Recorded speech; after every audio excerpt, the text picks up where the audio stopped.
What is a vulnerability or attack vector that you think is underestimated right now? People are not really looking enough for that, not taking advantage enough of that. I, I'm not so.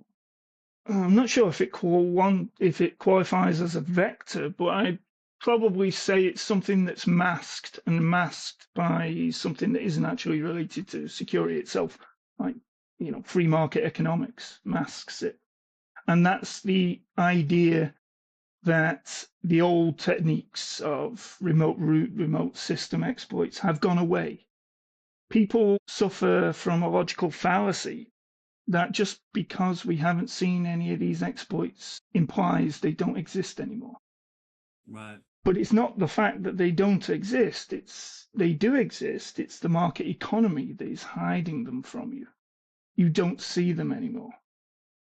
And And how's that's the becoming, market economy hiding it? well, it's the tyranny of the highest bidder. The pen test outfits won't pay $100,000 for a remote route. They won't pay $1 million for it. They can't. Right. Governments can. So those exploits and that type of information goes into a very deep dark hole, and Mm. you will never see them until somebody comes along and finds it again. And then the only hope for the industry is that the person that finds them doesn't have the contacts to try and sell it again, Right. Right. right? To keep it private.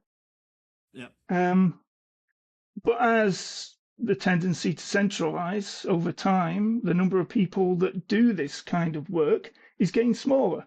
Um, you average in 2007 when I joined pen testing, I was shocked that out of a group of 30 pen testers, only about three could read assembler, only about five could read C.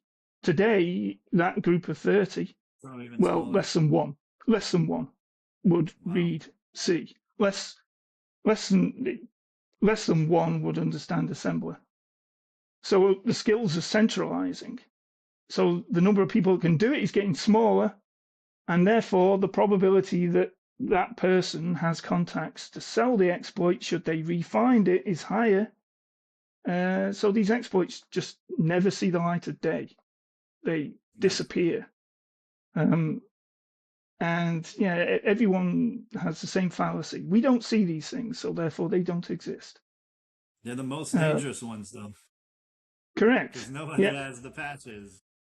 exactly. And they're just as numerous as they were before. You Um, just don't know it. and I, yeah, and I'm noticing too a lot, as we bring new technology like IoT, for example, we're bringing Hmm. back all the old class of vulnerabilities into new technologies. So there's Well, another area where, straight up back doors. I mean, myself and a guy called John Anderson wrote an exploit several years ago for it was DBL Tech or something like that. It's a Chinese brand of voice over IP and SMS gateway, which straight up had a backdoor in the telnet interface.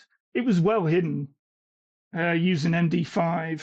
You had to challenge response, but okay, you could re-implement, and that's still there. It's still there, just in a different form. See, when we reported it to the Chinese vendor, they identified the vulnerability. The vulnerability is that their backdoor wasn't hidden well. hide your backdoor matter. So they just kept improving the backdoor and making it harder. So the current Well, when version you of the reverse backdoor, engineer it, yeah. So the previous version of the backdoor was a challenge response where all of the challenge was known in the telnet banner, and you could compute that's the response and give it back.